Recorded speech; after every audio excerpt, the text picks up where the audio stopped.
Well, what a run we've had. 10 episodes like no other, set in 1600s Japan. A British pirate stumbles into a world so different, civilized and foreign to his own. A foreign language, a controlled culture, but still the same issues centered around the hunger for power. Shogun episode 10, our season finale, and what a finale. It's been a long journey to get here. 9 weeks of straight releases, betrayals, plotting, deaths and treachery. Well, remember at the end of episode 9, Mariko stood in front of the door to which fuses had been attached and let herself get blown up as a protest to Lord Ishido's treachery and her commitment to move on to the afterlife. I had questions in the last episode review if she was really going to die.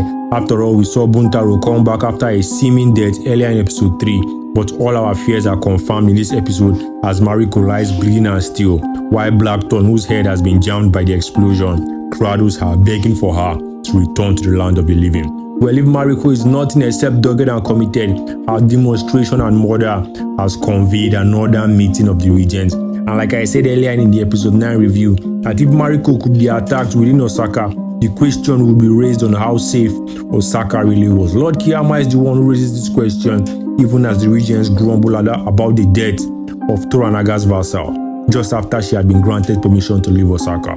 News also comes from Toranaga saying he has taken off from mourning and gone deep into Edo to prepare for war, following the murder of his prized vassal. And the cracks within the alliance of regents is even more evident in this scene. Watching Ishido continue to make claims and statements about the combined power of the regents as well as the backing of the Taiko's heir paints a picture of a man trying to grab a desert of sand with one fist. Mariko's death ultimately achieves the required effect. All regents and their household are now free to leave Osaka, so no longer under Ishido's clutches. What motivation do they have to maintain the alliance with him? True, all combined, they are way stronger and will win an actual battle against Toranaga. But these guys must have ambitions of their own, have long fallen out of love with Ishido, and he's keeping them hostage. And then Mariko's death all combined to shatter whatever feeble alliance they've drawn up. Up next is Yabushige, our resident traitor whose mind seems to have been broken from Mariko's death. For once, it seems even his own treachery has shocked him to the core and brought a fatal end you had not expected. Lord Ishido meets him to promise him a post in the New Japan after Toranaga's defeat, but Yabushige is so lost in thought, he's chasing an unseen catfish and referencing the events of an earlier earthquake which had prevented a war between Toranaga and the former Taiko. Yabushige and Blackthorn make their way back to Izu, at which Yabushige is seized by Toranaga's men, led by Omi, and here we find out that his treachery has finally brought real consequences. He had been overheard asking for forgiveness after Mariko's death in the storeroom, as well as letting Ishido's men into the household, which he doesn't deny. And then we all know the punishment for his death as usual, but Toranaga orders Yabushige to commit seppuku, sparing him the ignominy of a harsher death, even though Yabushige pleads for it. We never really find out why Yabushige is so interested in documenting and ordering strange and cruel methods of death, including his own, but we'll just chalk it up to some morbid curiosity and cruelty. Blackthorn's ship has also been sunk, so there is no way for him to leave Japan. Toranaga is hunting down spies in Izu who supposedly helped the Christians sink the ship, and the heads of 4 beheaded men are kept on spikes, displayed in the village, which is under serious lockdown.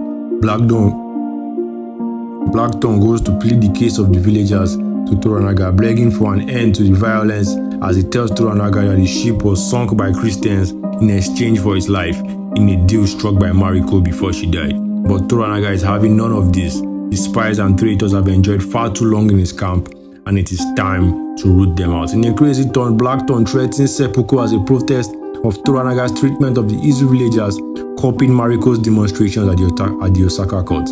Now, this is a crazy turn of events and the biggest character development in this series. Blackthorn, the selfish, sniveling pirate who has been only out for himself, threatening his own death to protest over the treatment of a people who he shares no relationship with in any form.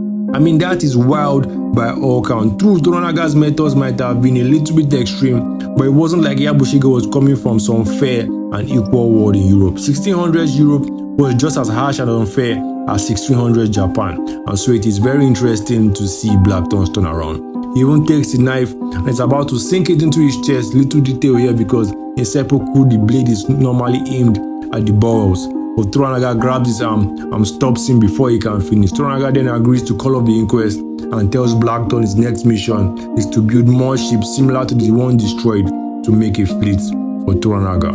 The inquest is called off. Yabushige goes off to meet Toranaga the next morning for his seppuku, and they discuss some details we weren't aware of during the running. It turns out Toranaga is even more devious than we thought, and pushing and pulling people around him like chess pieces while everyone else is unaware. Mariko's demonstration is essentially Crimson Sky without the fanfare of battle and war. A single rush to Osaka that leaves the enemy no time to plan or prepare was the plan, and Mariko delivered expertly. I said it earlier, Toranaga has never been one to discuss his plans openly, at least the one he plans on carrying out, so whatever he says in the open, you know his real thoughts are hidden in the dark. Announcing Crimson Sky to his generals and vassals was only going to go one way, getting leaked to Osaka and ruining the plan. Hiromatsu's death and Tomariko charging into Osaka immediately after, that was the real Crimson Sky in action. In one strike,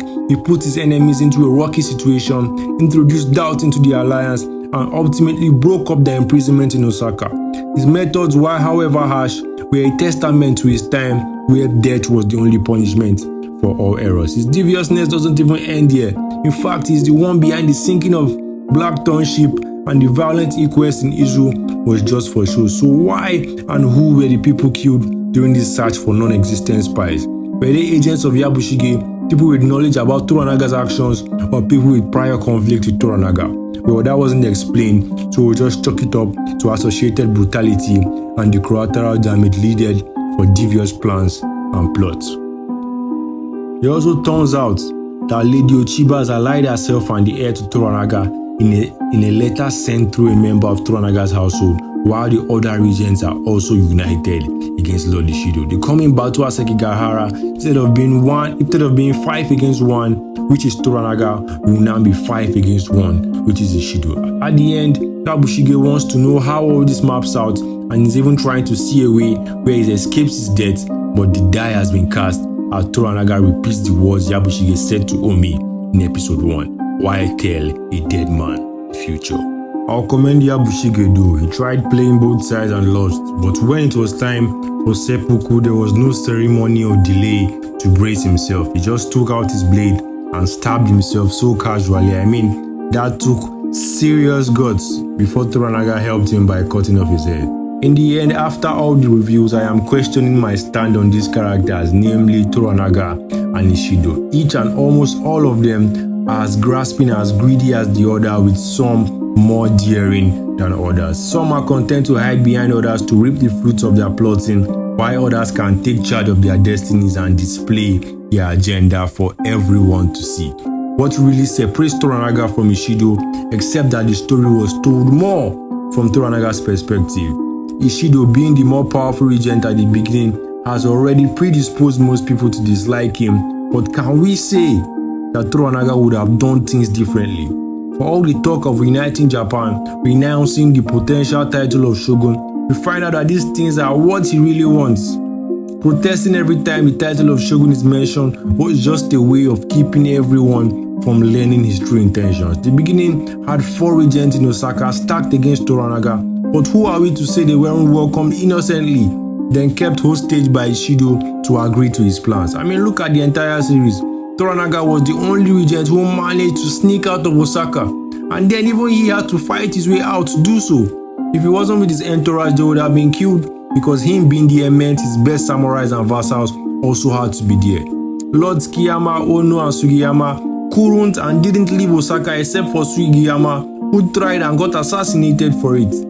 This combined alliance of the regents might have been what made Toranaga reply with brutal plans of his own, but his readiness to war and the pre-existing plan of Crimson Sky shows that the pursuit of power wasn't limited to Ishida alone. Maybe Toranaga wasn't killing or imprisoning regents, but can we argue that concocting plans that ended with the deaths of his trusted friends and vassals in Hiromatsu and Mariko shows that he can get deep in his bag if he wants to? So if positions were switched, Could we say that he wouldn't kill a regent if it meant his plans would come to fruition? I mean, while Toranaga might be the protagonist and the motivations for his and Ishido's goals might differ, their methods weren't so far apart. So as great as this finale was, I, like most other people, were disappointed to not see the Battle of Sekigahara on the big screen. The entire movie had been teasing up to this, and to have it end like that, I mean, come on. Come on. What was all